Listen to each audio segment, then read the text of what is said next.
लोग जानते हैं, अनुच्छेद 53 कहता है, संविधान के अनुच्छेद 53 कहता है कि राष्ट्रपति संघीय कार्यपालिका का संवैधानिक प्रधान होंगे।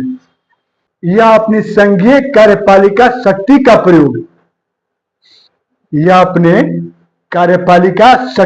प्रयोग या तो स्वयं करेंगे या मंत्रिमंडल के सहयोग से करेंगे।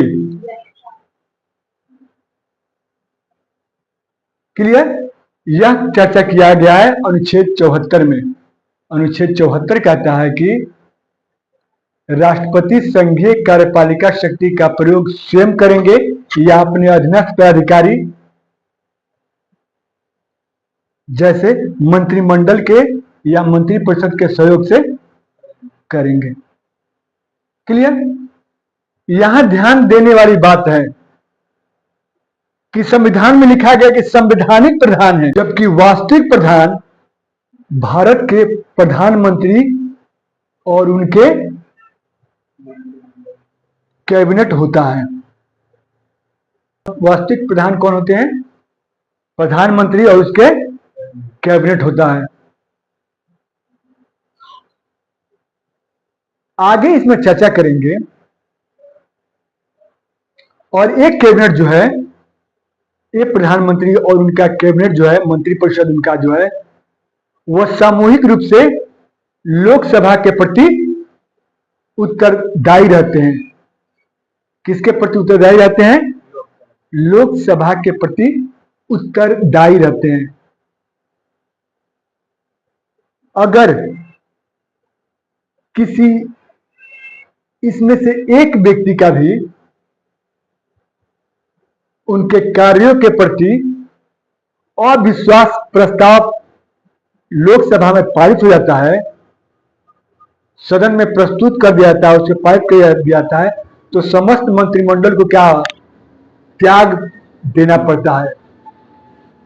इसीलिए लॉर्ड मार्ले महोदय कहते हैं कि मंत्रिमंडल एक ऐसा नेतृत्व है जिसमें सब लोग एक साथ तैरते हैं और सब लोग एक साथ ही डूबते हैं। लॉर्ड मार्ले महोदय ने बताया। क्लियर? अब देखिए, मंत्रिपरिषद में दो चीज आती है। एक होता है मंत्रिपरिषद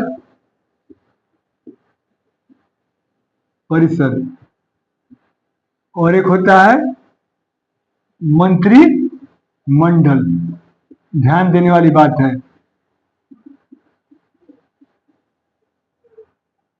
इसको बोलते हैं कैबिनेट।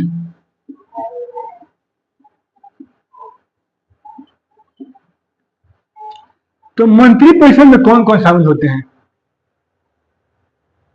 मंत्रिपरिषद में 3 मंत्री शामिल होते हैं। एक कैबिनेट मंत्री,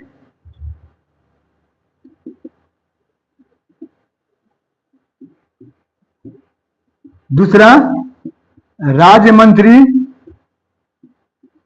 और तीसरा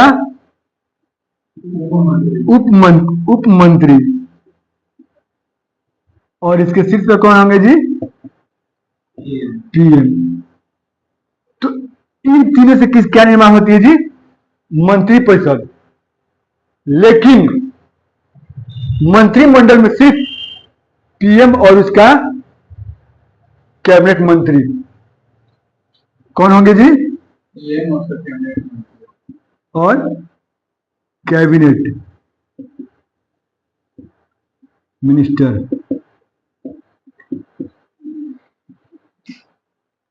अब ध्यान दीजिए कि आखिर में इनका क्या काम है, इनका क्या काम है, इनका क्या काम है। क्लियर? तो कैबिनेट मंत्री जो होते हैं, जिनको जिस भी व्यक्ति को किसी विभाग का प्रभार दिया जाता है, यानी रक्षा मंत्री किसी का किसी को उसका प्रभार अगर दे दिया जाता है तो सारा काम वो कौन करेंगे? कैबिनेट मंत्री करेंगे।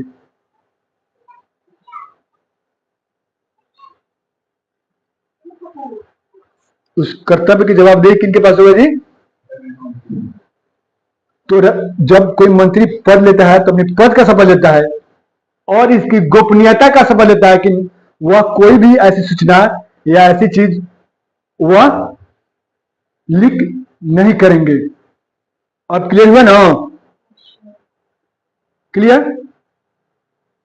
तो एक कैबिनेट मिनिस्ट्री जो होंगे, अब यहां ध्यान देने वाली बात है कि कैबिनेट मिनिस्टर जो होते हैं वो अपने विभाग के प्रमुख अधिकारी होते हैं जो गाइडलाइन करेंगे, उसी हिसाब से वह विभाग काम करेगा। लेकिन अगर पीएम गाइड करते हैं तो पीएम के दिशा निर्देश में यह काम कर सकता है और पीएम चाहे तो किसी भी मंत्री को कैबिनेट को हटा करके वह उसके प्रभार खुद ले सकते हैं या किसी अन्य दे सकते हैं। Okay, clear? अब देखिए, इनके सलाह के लिए, इनके हेल्प करने के लिए राज्य मंत्री होते हैं और उप मंत्री होते हैं। क्लियर? अब राज्य मंत्री क्या होते हैं? मैंने बताया कि कैबिनेट की सलाह के लिए राज्य मंत्री होते हैं। कभी कभी राज्य मंत्री को भी किसी विभाग का स्वतंत्र प्रभार दे दिया जाता है, तो उस स्थिति में वह उस विभाग के सर्वे सर्वा हो जाएंगे और उनको वही वेतन मिलेगा जो कैबिनेट मंत्री का मिलता है और वही अधिकार का प्रयोग करेंगे जो कैबिनेट मंत्री करता है। ठीक है ना? और उप मंत्री कौन होते हैं? उप मंत्री होते हैं इनके सहयोगी होते हैं कैबिनेट मंत्री के।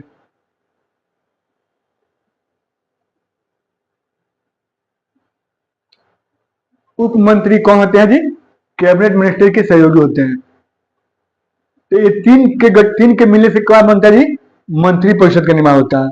लेकिन अगर मंत्रिमंडल का बात हो तो केवल कैबिनेट मिनिस्ट्री आते हैं, जिसके शीर्ष पर कौन होते हैं जी?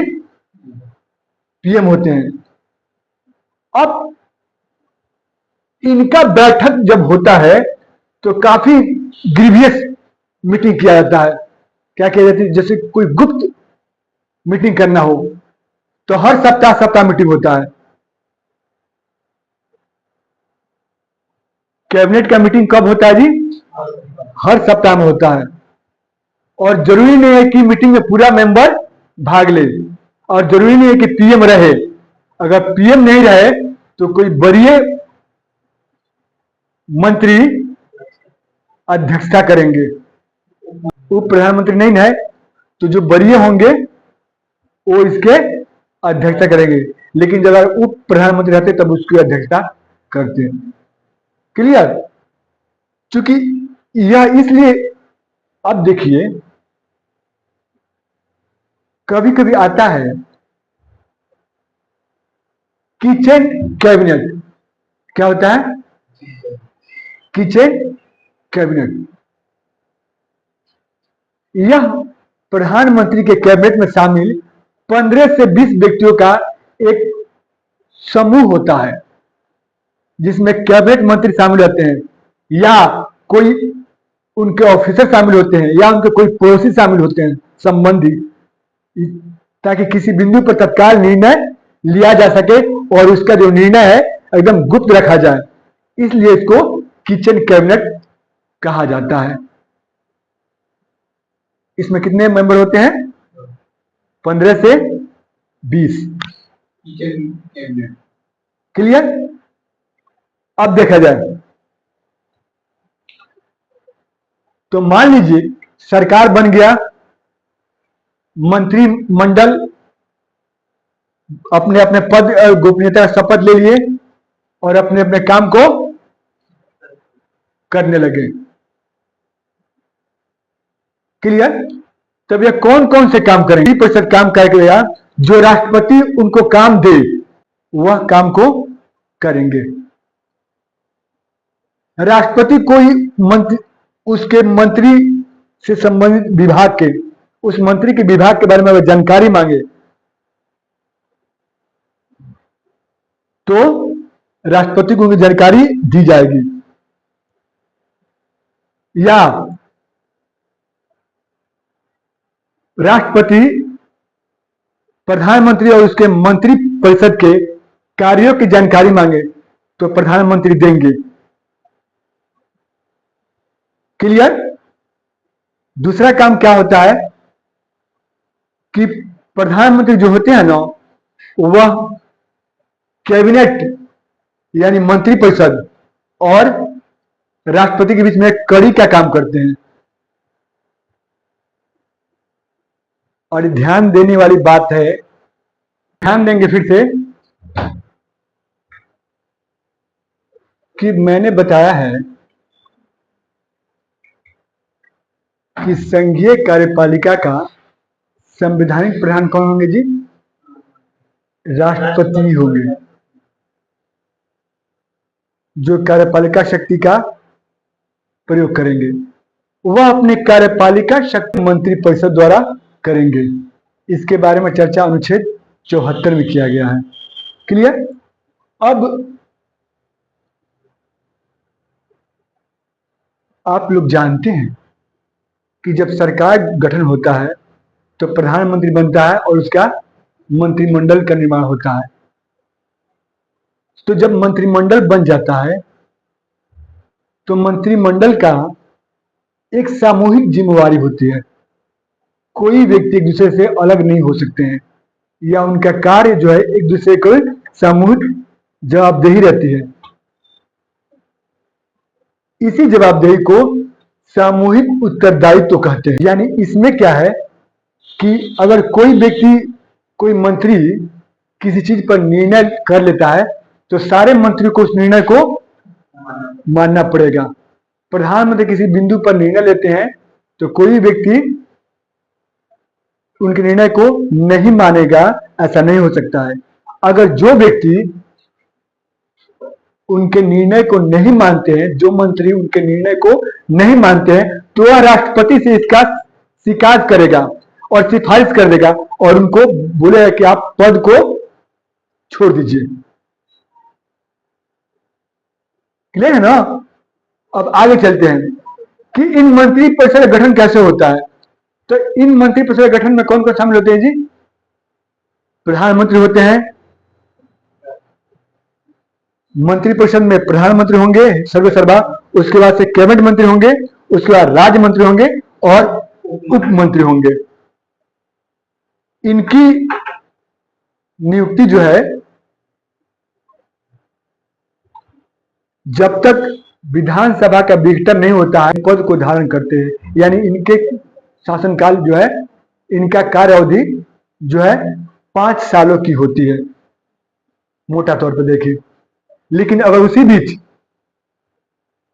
कोई व्यक्ति के विरुद्ध अगर अविश्वास प्रस्ताव सदन में आ जाता है, लोकसभा में,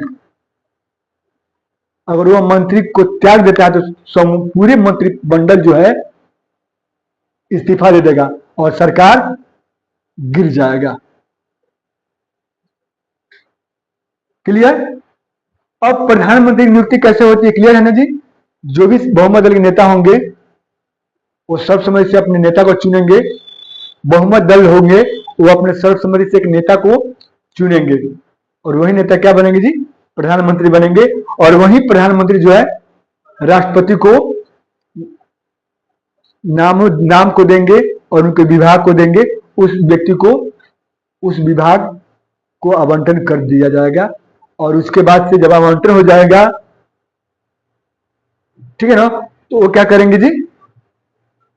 राष्ट्रपति के समक्ष अपने पद और गोपनीयता का शपथ लेंगे। इन मंत्रियों के क्या क्या योग्यताएं होनी चाहिए? तो उनका जो लोकसभा का जो सांसद चुनाव होता है तो उसके योग्यता होना चाहिए भारत का नागरिक हो, उनका उम्र 25 साल से ज्यादा हो लोकसभा के लिए, ठीक है ना। राज्यसभा के लिए 30 साल होने चाहिए, 30 साल, ठीक है। तो ये योग्यता होना चाहिए और लोकसभा सदस्य चुने जाने की योग्यता होना चाहिए, वही व्यक्ति योग्य होते हैं। क्लियर?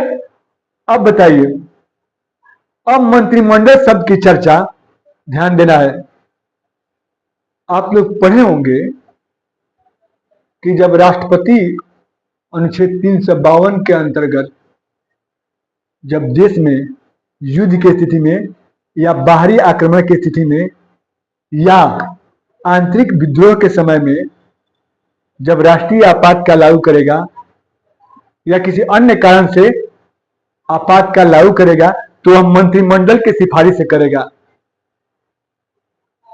तो अनुच्छेद 352 में मंत्रिमंडल शब्द की चर्चा किया गया है। क्लियर है ना? अब सवाल उठता है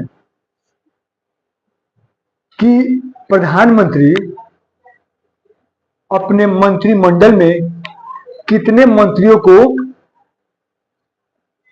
मंत्रिपरिषद में रख सकता है। प्रावधान है कि जितने भी निर्वाचित सदस्य हैं उसके 15%, कितना परसेंट? 15% ही 15% व्यक्तियों को ही अपने मंत्रिपरिषद में रख सकता है या अधिकतम 82, ज्यादा नहीं हो। क्लियर है ना? अब चर्चा करते हैं, सामूहिक उत्तरदायित्व को सिद्धांत किसे कहते हैं। ध्यान देने वाली बात है कि मैंने बताया कि जो मंत्रिपरिषद का गठन होगा वह सामूहिक रूप से एक दूसरे के लिए उत्तरदायी होंगे और ये लोकसभा के प्रति उत्तरदायी होंगे। अगर कोई मंत्री कोई काम करता है तो उनके कामों को अन्य मंत्री भी सपोर्ट करेंगे। अगर किसी मंत्री के विरुद्ध अविश्वास प्रस्ताव पारित हो जाता है तो सरकार क्या हो जाती है जी? गिर जाती है, सरकार का विघटन हो जाता है। तो इसीलिए लॉर्ड मॉर्ले महोदय कहते हैं कि मंत्रिपरिषद एक ऐसा दायित्व के काम है जिसमें लोग एक साथ तैरते हैं और एक साथ डूबते हैं। और मंत्रिपरिषद में ग्लैडस्टोन महोदय बोलते हैं कि मंत्रिपरिषद जो है यानी मंत्रिमंडल जितने भी सिस्टम है, शासन सिस्टम, उसकी मेहराब की क्या धुरी है, इसके चारों ओर ही सिस्टम या निकाय, अन्य निकाय घूमते चक्कर काटते रहते हैं। क्लियर? अब मंत्रिपरिषद की कार्य प्रणाली क्या है कि जो राष्ट्रपति इनको काम सौंपे वो काम करना है, अपना विभाग के काम करेंगे, प्रधानमंत्री जो निर्देश दे वो काम करेंगे और कोई भी मंत्री जो है वो व्यक्तिगत रूप से राष्ट्रपति के प्रति जिम्मेवार होंगे। यहाँ प्रधानमंत्री भी व्यक्तिगत रूप से राष्ट्रपति के जिम्मेवार होंगे, राष्ट्रपति के प्रति जवाबदेह होंगे, यानी राष्ट्रपति के आशीर्वाद से ही यानी उनके प्रसाद पर्यंत ही पद धारण करेंगे। अगर कोई व्यक्ति, ध्यान देना है, अगर कोई व्यक्ति मंत्रिमंडल के कार्यों से, मान लीजिए मंत्रिमंडल के बैठक हुआ और कोई निर्णय हुआ तो सारा कोई निर्णय देंगे, लेकिन अगर कोई व्यक्ति निर्णय से असहमत है तो वैसे व्यक्ति को प्रधानमंत्री राष्ट्रपति से सिफारिश करेगी इसको पद को त्याग दिलवा दीजिए। तो इस स्थिति में पद त्याग दे रहा खास व्यक्ति तो मंत्रिमंडल का इसमें विघटन नहीं होगा। क्लियर? ऐसा स्थिति वर्ष 1950 में आया था जिसमें श्यामा प्रसाद मुखर्जी, बी.आर. अम्बेडकर, के.सी. नियोगी जैसे नेता जो है कैबिनेट के विचारों से मतभेद को पाए और पद से हटा दिया गया। तो ये रहा आपका मंत्रिमंडल। क्लियर?